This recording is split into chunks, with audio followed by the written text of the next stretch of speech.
Cela représente donc une belle somme de 20 millions de dollars qui ont été promis par le groupe des pays du G7 pour lutter contre les incendies de forêt, pas seulement ici au Brésil, mais également dans les pays voisins de cette incroyable forêt vierge amazonienne. Le problème avec cet argent, cependant, avec cette promesse, est que le président brésilien Jair Bolsonaro n'est pas nécessairement d'accord pour l'obtenir. Écoutez le président brésilien.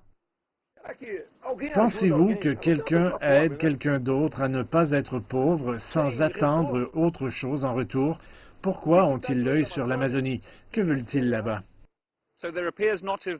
Il semble donc qu'ici, il n'y ait pas eu nécessairement de coordination entre les dirigeants internationaux du G7 et le gouvernement brésilien.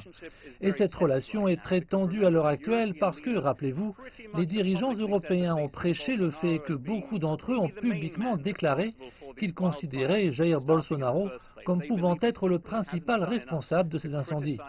Ils pensent qu'il n'a tout simplement pas fait assez pour critiquer la déforestation. Et il a répété à maintes reprises que ces types de feux de forêt sont une chose normale qui se produit dans la forêt amazonienne.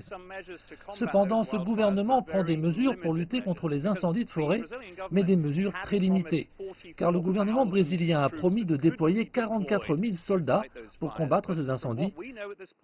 Mais ce que nous savons, c'est que seulement 700 ont été utilisés dans une zone très réduite.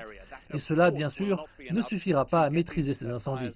Et une chose doit également être dite, il y a tellement d'incendies, et ils sont si fréquents ici, qu'il n'y a tout simplement aucun moyen de les maîtriser, et certainement pas avec l'aide massive de l'armée brésilienne.